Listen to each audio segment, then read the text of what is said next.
My passion for the aquarium hobby has me traveling around the country in search of the everyday men and women that share our extraordinary passion.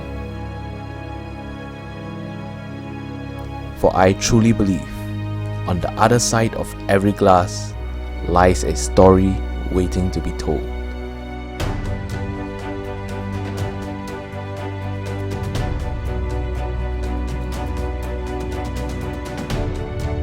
For the longest time, I have admired one tank the most. The very day I saw it, I told myself, I have to see it in real life, and I have to meet the man behind it.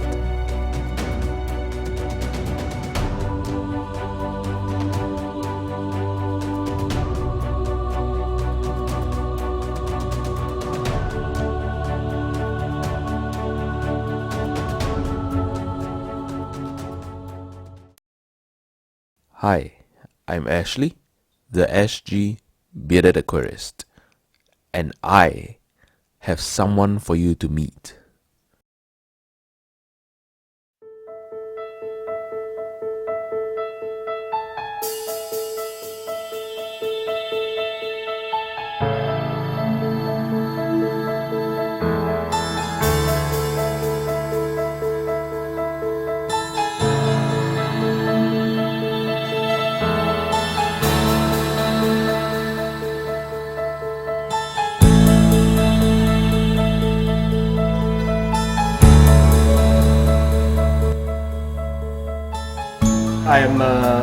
I'm a parent of a 5-year-old son now. When he was we wanted to expose him to different things in life, and one thing that I remember growing up in the 70s was going longkang fishing, which is just catching fish from drains. And we discovered that there were a few places in Singapore that offered this longkang fishing experience. You pay $15, you get a bucket, and you catch as much fish as you can in an hour. So we brought him one of those places, and he caught a few mollies. So came home, I found an old vase, an IKEA vase from the storeroom, and then that was the first tank. And then we started going to fish shops, and after that my mom dug up her old fish tank from her storeroom, and we had some other fish there. And then it just got bigger and bigger and bigger, and now I have multiple tanks. My name is Little Ong, also known as Ikan Billy. My granddad gave me the name Little when I was born, because I was his first grandchild, and he wanted me to grow up being modest. And then he also added that when I was born, I was really little. I run a boutique creative agency with my wife. The usual day means talking to clients, meeting up with clients, emailing. I look after my team's work, so I give creative direction, I discuss with them on things to do. When I have a bit of time, I get to do a bit of designing and illustrating on my own as well. So I think having an aquarium satisfies the need to have nature close to me. Yeah, I grew up always liking enjoying nature. Yeah, I've always had pets in my home. My granddad had like miners and parrots, and I had hamsters and rabbits and tortoises, and we had dogs and cats. It was an animal house. Down even to secondary school, I quit the boys' brigade because I wanted to be in the gardening society. So I've always liked it. And then for me, the whole idea of aquascaping, I really latch onto the idea a lot because I get to enjoy plants in the middle of the night, in a lighted tank, and that brings that idea of just bringing nature in and enjoying it throughout any time of the day. Yeah, that is very pleasing to me. This is Little's study room. Here he has 3 tanks. They are each heavily planted with a couple of nano fish.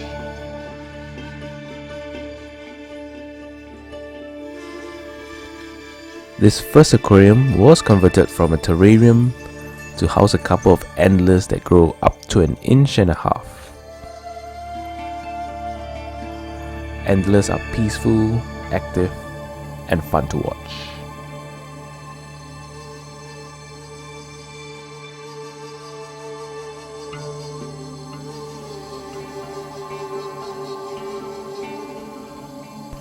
The second aquarium is a shallow bowl.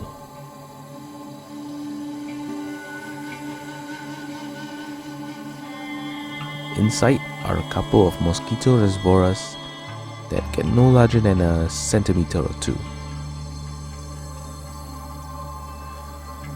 They are native to the swamps of southwest Borneo in Indonesia and are excellent fish for small aquariums. The final aquarium in this room is a small bowl with a pair of antlers and your fry that were bred a few days ago.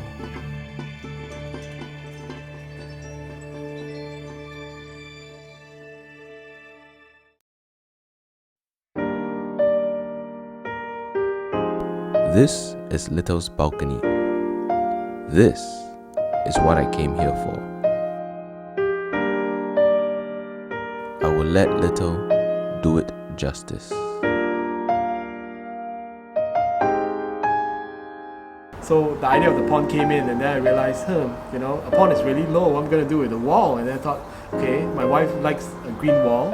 So I thought, okay, let's figure out how to do a green wall. I had a difficult time with my balcony leaking water for about a year because the tenant upstairs refused to fix it. They don't think it's a problem. Town council didn't think it's a problem. HDB didn't think it's a problem. So they're just bouncing everywhere. Finally, it took a year before town council came in, fixed the walls of the block outside. And then HDB came in and told the guys, no, you gotta fix it because cement was falling off the ceiling and it could kill my kid. Yeah, I'm just being dramatic, but it's really annoying. Cement all over the balcony floor, and then we didn't enjoy going to the ceiling anymore because you look up, it looks like it's rotting. There were just holes everywhere. So we had the whole balcony renovated, patch up the HDB sent some guys to patch up the ceiling. I got the whole place repainted again. We threw away our old balcony deck because it was going bad. Everything was going bad there. So once I got a new deck done up, the walls all fixed up, I figured, might as well make a change. I used to have plants there, but maybe now I can have a pond.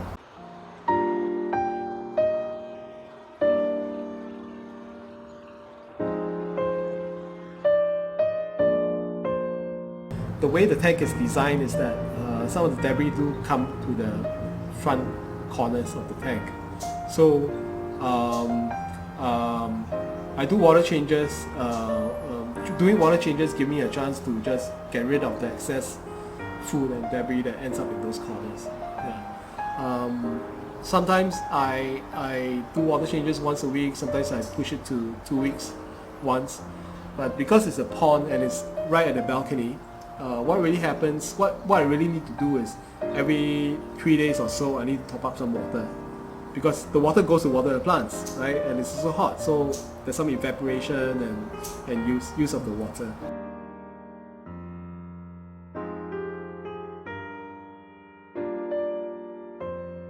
The pond is by design quite wide, so I wanted fish that will kind of swim the length of it.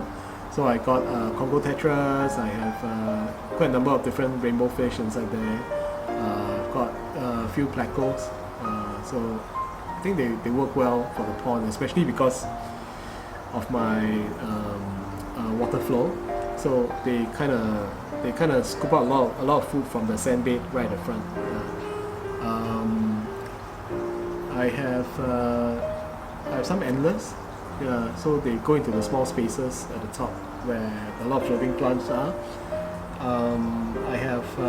There are dwarf gouramis, which are really fun to watch them because they just weave in and out of all the plants and they go everywhere in the tank. I have cories, of course. I have some flower cories, emerald cories in there.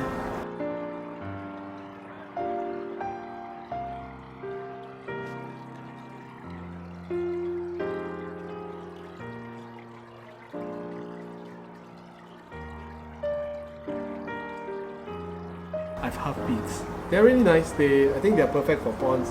They skim around the top, and because it's a garden, so insects fall in once in a while, and they get to those quite fast.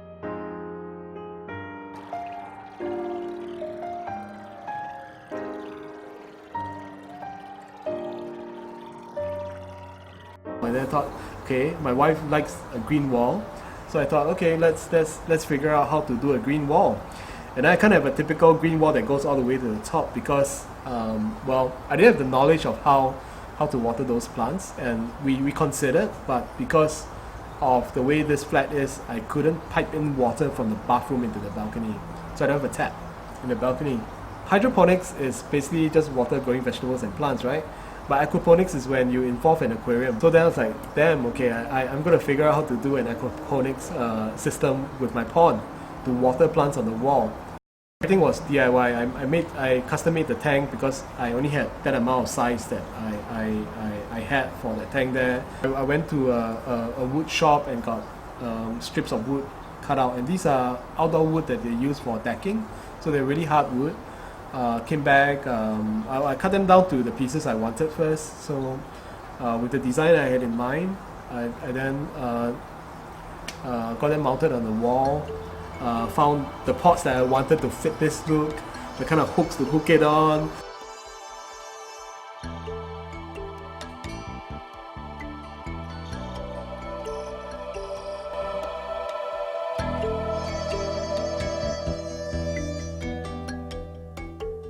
Little has 2 more aquariums in his home.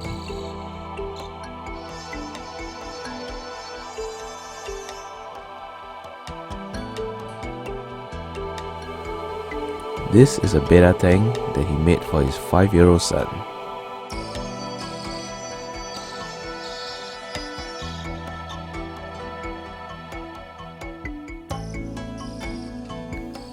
And this is an aquascape community tank in his living room. It houses many interesting fish, including a pair of the most beautiful pearl gouramis I have ever seen, a chocolate gourami, and many other less common fish in the industry.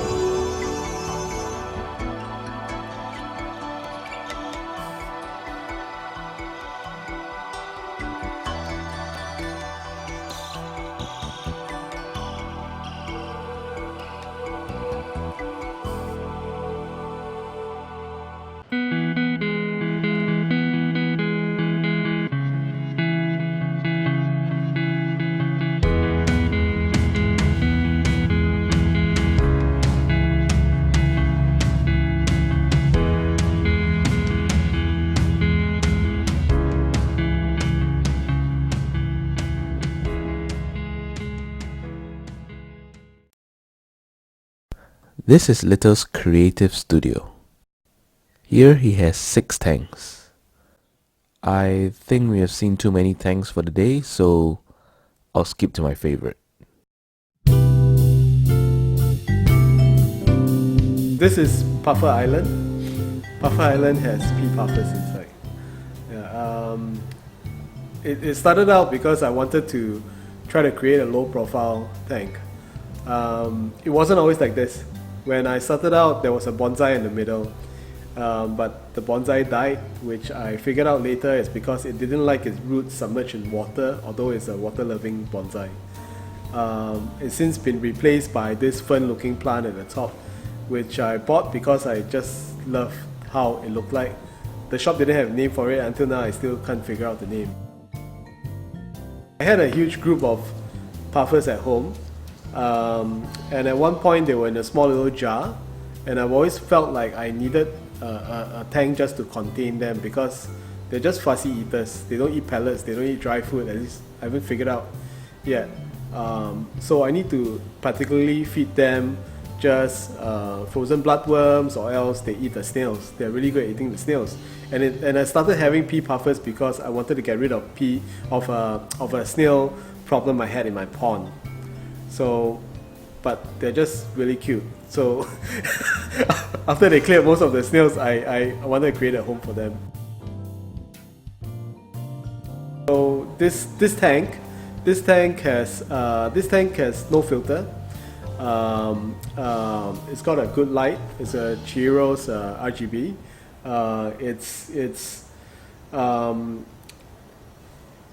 It's pretty much a pond in a sense, a miniaturized pond for the table. I got this made on Valentine's Day. Got it completed on Valentine's Day for my wife. This is my wife's desk, and the whole idea was to create an island where the main plant could be at, and then the fish could swim around it. Other than pea puffers, I also have a couple of otters inside, and also red willy shrimps. Red willies are neocaradinas as well, so they were the shrimps that I've always had no problem keeping because I don't have a chiller. Well, this tank, other than that big fern looking plant on top, it's got it's got tenellum, it has what is it? It's Cryptparva. So the Cryptparva and the tenellum were really just kind of ground cover because there's no soil except for the mound that the fern goes on. The rest is just sand. So I found that tenellum and Cryptparva grows quite well in the sand. I wanted it to, over time, kind of create a somewhat of a carpet.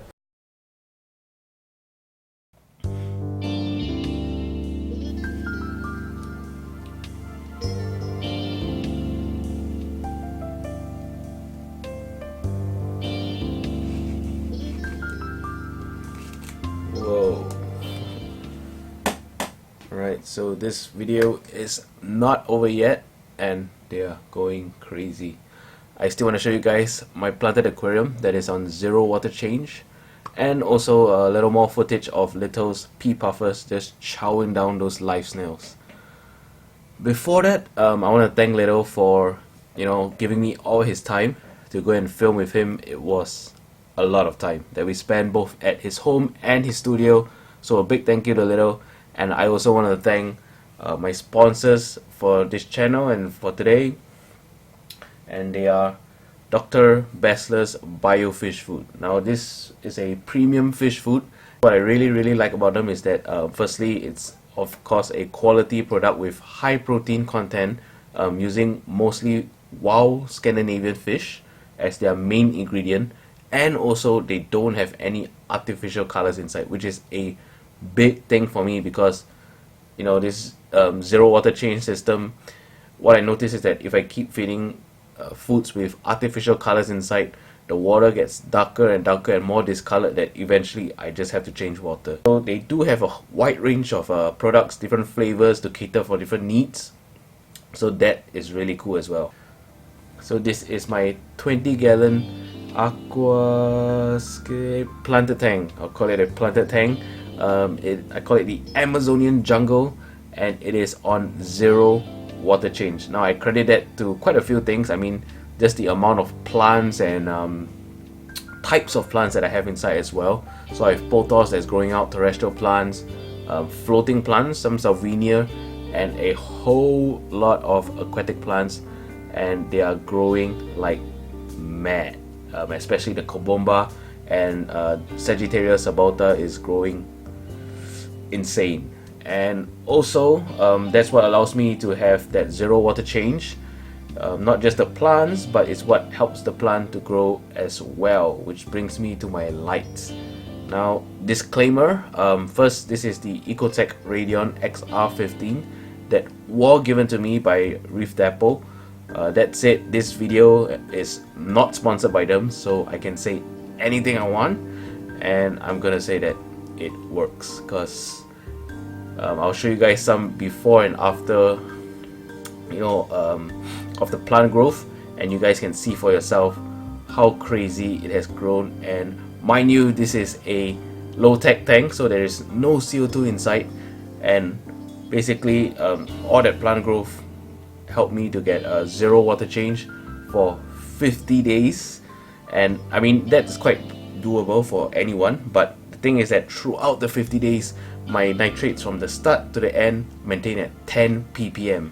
And why it's only 50 days is because eventually the water got way too tainted from the tannins that were released from all the leaf litter that was left from the biotope that it was before. So 0 water change ecosystems have always been a big thing for me that I'm passionate about, and it's not because I don't like to change water. In fact, I think I like to change water a little bit too much. Comment down below if you can relate.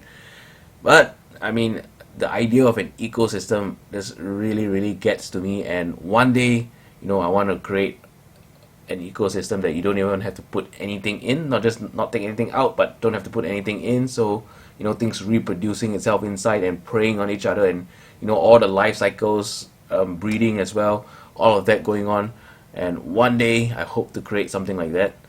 If you guys are interested to know more about zero water change aquarium ecosystems, then do let me know, and maybe I can do a video about this tank and how I got it done. Don't forget to go down, leave this video a thumbs up if you enjoyed it, subscribe so you get notified when I do upload, and if not, I will see you in the next video. Bien out.